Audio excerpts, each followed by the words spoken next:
You can't talk about any Quantic Dream game without bringing up David de the studio's co-founder and the man who wrote and directed all 5 of the studio's games.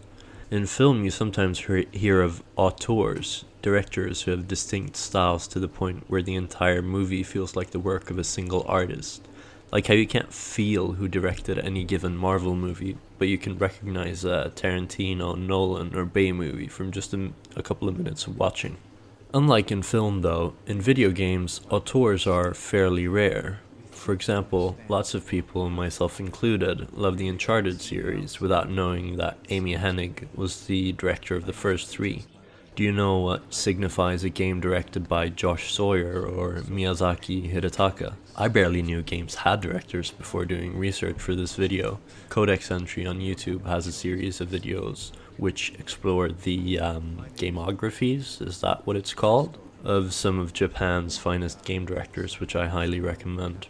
There are a few game directors even I had heard of though, and I bet you have too. Most famous is probably Kojima Hideo, but Europe has one notable too, David de Krutula, better known as David Cage.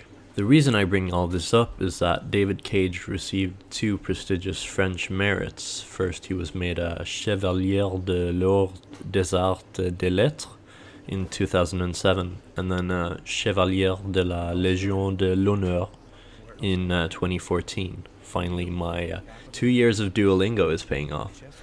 He was made these chevaliers for contributions to the video game industry, so it's safe to say the game we're talking about today, Indigo Prophecy or Fahrenheit, has some expectations to live up to. Hi, my name is David Cage. I'm the writer and director of Fahrenheit. I just thought there's a few things you should know before you get started. Fahrenheit, or Indigo Prophecy in the US and Canada, which I will call Fahrenheit from now on for convenience sake, is the first and only David Cage game I've played. And my memories of the game before playing it for this video was that its story takes itself far, far too seriously given how off the rails it goes, and that the gameplay relies far too much on quick time events. How Long to Beat averages the playtime at about 8.5 hours, and it has a Metacritic score of 61 with a user score of 7.5. Last time I played the game I used mouse and keyboard, but this time I used a controller, which after some effort to make it work made the game's many QTEs more manageable. Some of the late game ones are actually quite hard, especially in the hardest difficulty, which I played on in preparation for this video. I played the remastered version on Steam, and while it never bothered me while playing, the game kinda looks like something you'd see in a Jerma highlights video, even with the remaster. But the game has some strong cinematography in the first half and some surprisingly good music, so the presentation isn't all bad. I remember having quite a negative view of Fahrenheit from when I played it back in 2017, and when I fired up the game for this review, I really couldn't figure out why in the first couple of hours. I mean, yeah, it's not a masterpiece, but it was far from as bad as I remembered. But a couple of hours later, I thought, this game's plot is literally nonsensical. Before we get to that though, let's discuss gameplay. The game only really has 3 mechanics: QuickTime events, sections where you have to balance a meter from going too far in either end, and walking/picking up items or talking.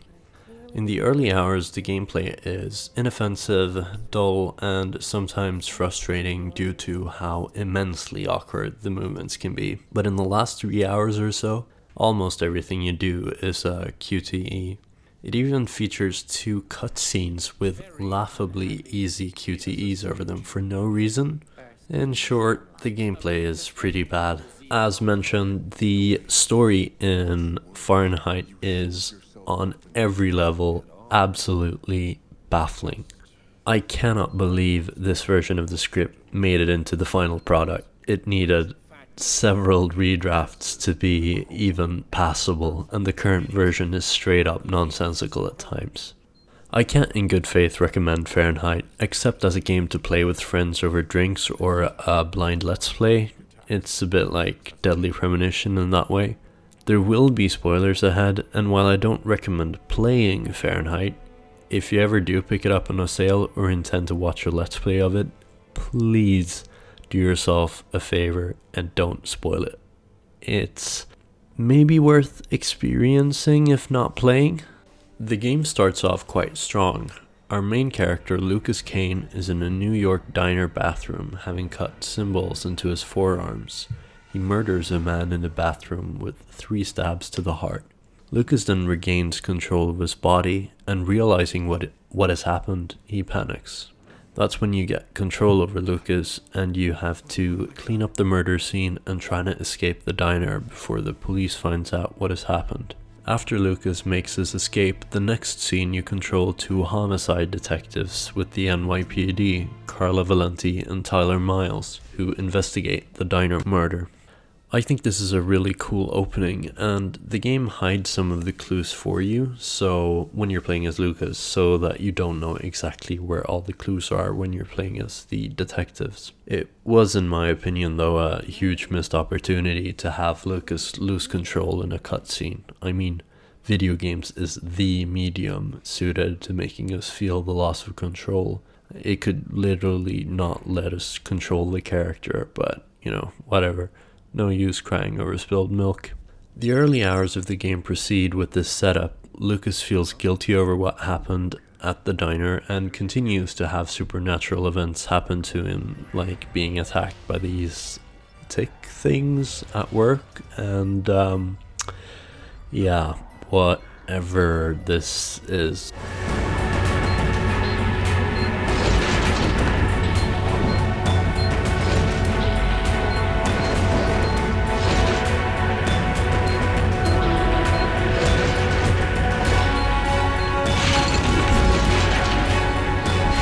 At the same time, Carla and Tyler try to find the diner killer while New York gets progressively snowier and colder.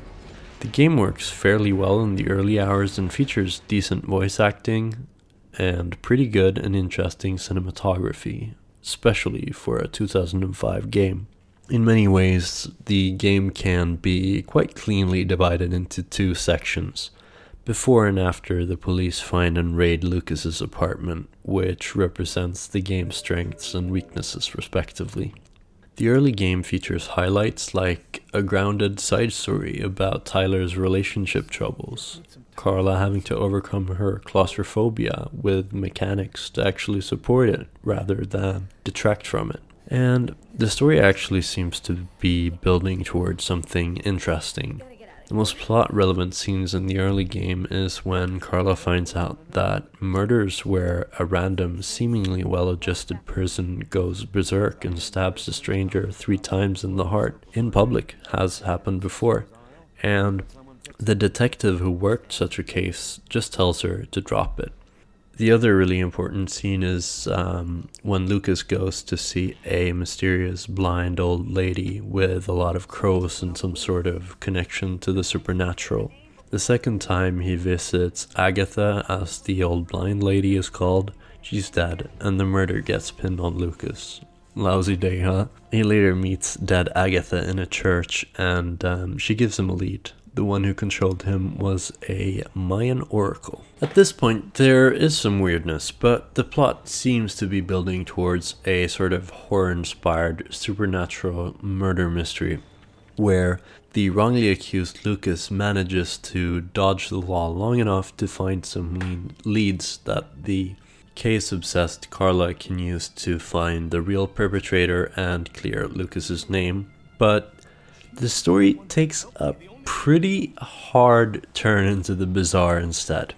Early on in the game, you can look around the environments and find out that Lucas reads Shakespeare, Nietzsche, and Sartre, and one of the game's villains quotes The Tempest, so you might think that this is a highbrow game with a lot of allusions to classic literature, but it's in a lot of ways more inspired by The Matrix, and the Matrix inspiration really starts to show in the second half. Both Thomas Anderson and Lucas Kane are programmers working in high-rises filled with cubicles who end up questioning reality and learning that the world isn't what it seems. But I digress.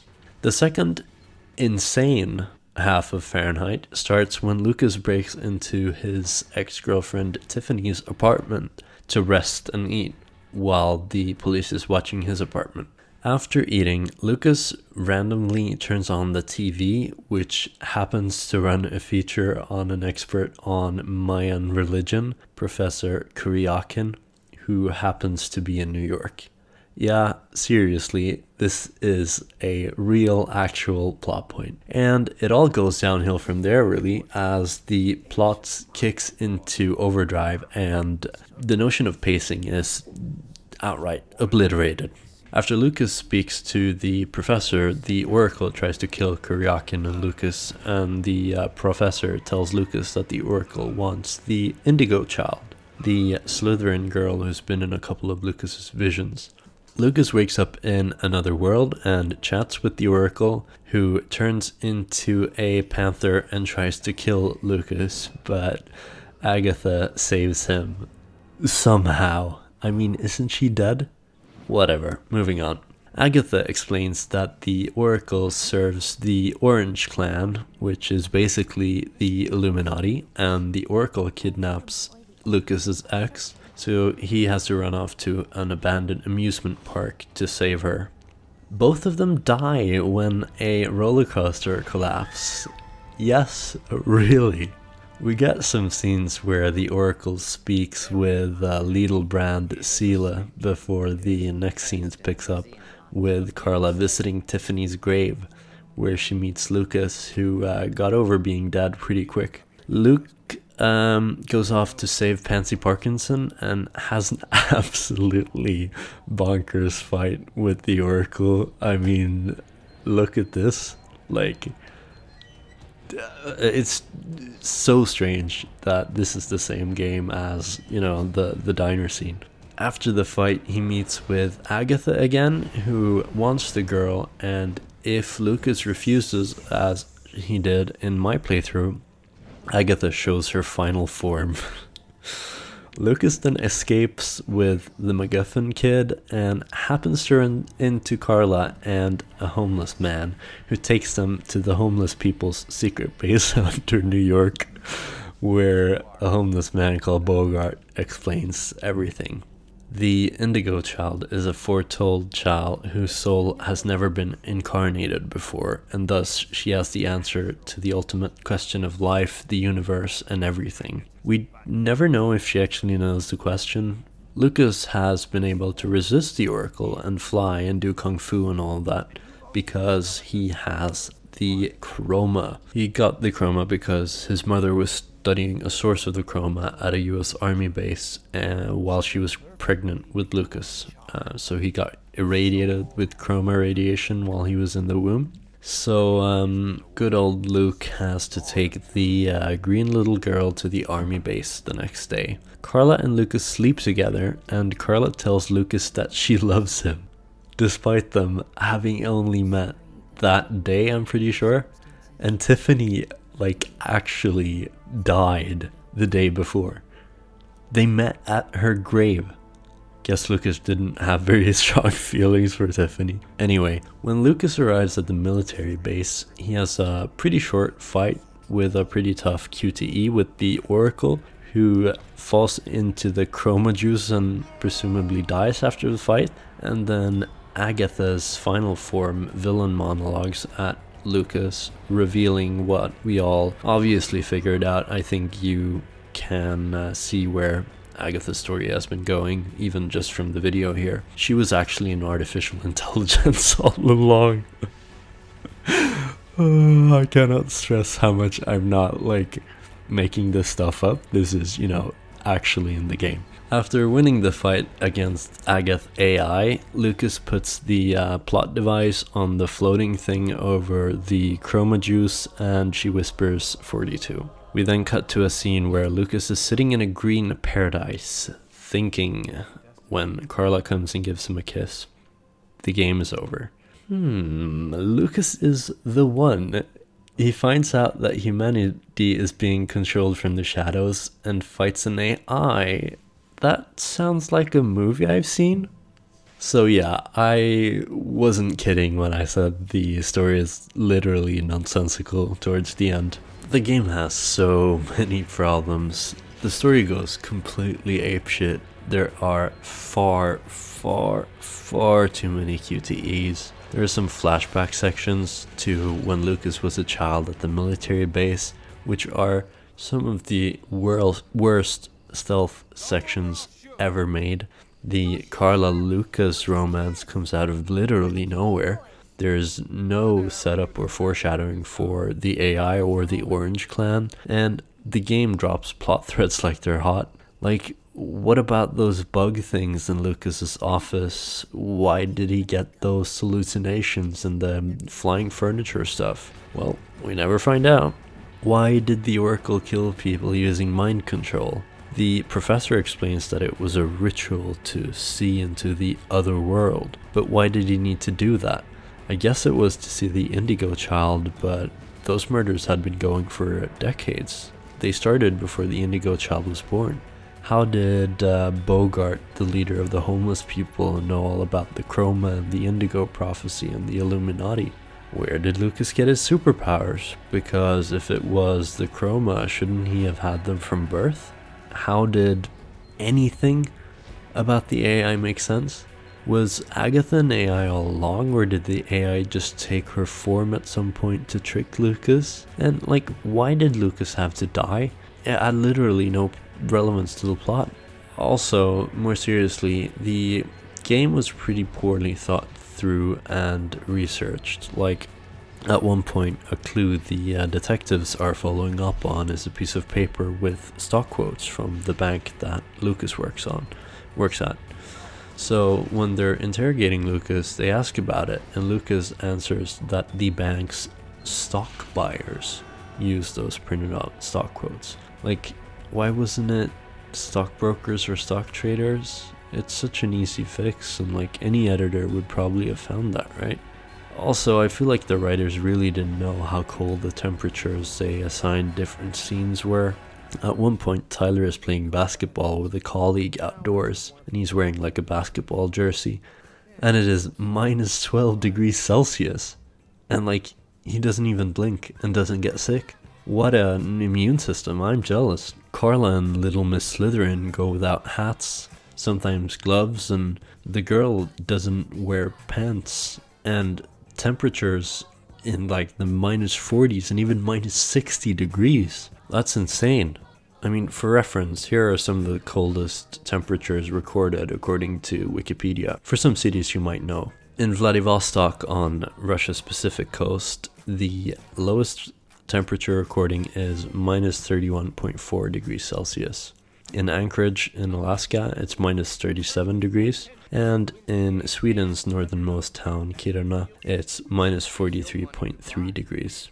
Strolling around in minus 40, dressed like Jade is, she'd die from hypothermia. Like, she has to, especially at the army base. It's minus 60. Also, I haven't really touched on it yet, but the game has kind of a mental health system where characters lose mental health points when bad things happen and gain points when good things happen, but I couldn't really see how it affected anything, really. And it also gives rise to some extremely strange situations when you try to quantify emotions. Like, losing control of your body and killing a stranger is worth minus 60 point, but going to the bathroom is plus 5, and so is having a coffee. So, 1 or 2 days and you should be in tip-top shape mentally.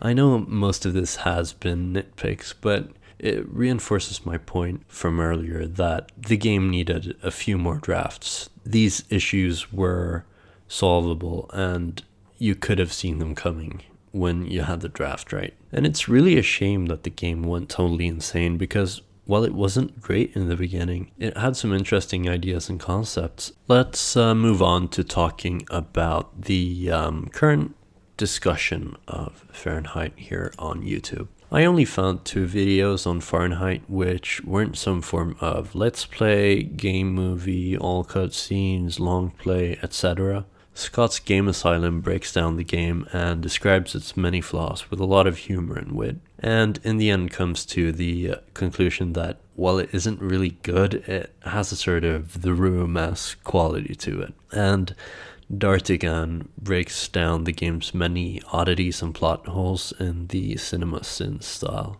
I completely understand why there isn't a lot of discussion of the game, and after writing this script, I'm not entirely sure what there is to say that hasn't been said already.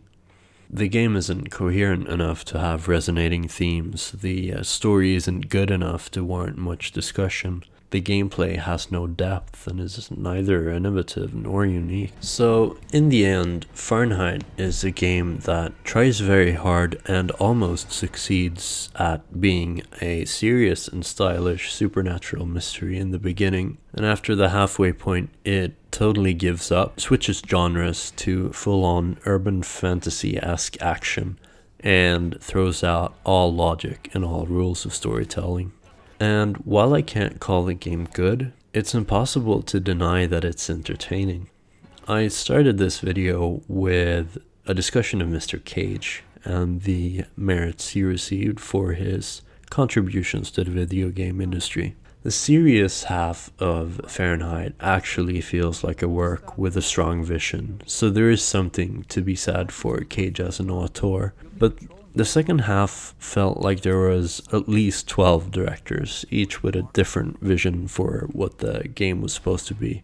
In the end, after playing and analyzing Fahrenheit, I have to conclude that I really don't think it's good enough to warrant the honors David Grutula received.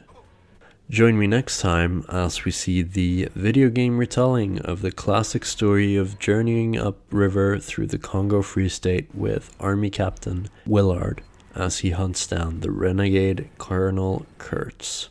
Except with a bit more sand and less war crimes? Maybe less war crimes?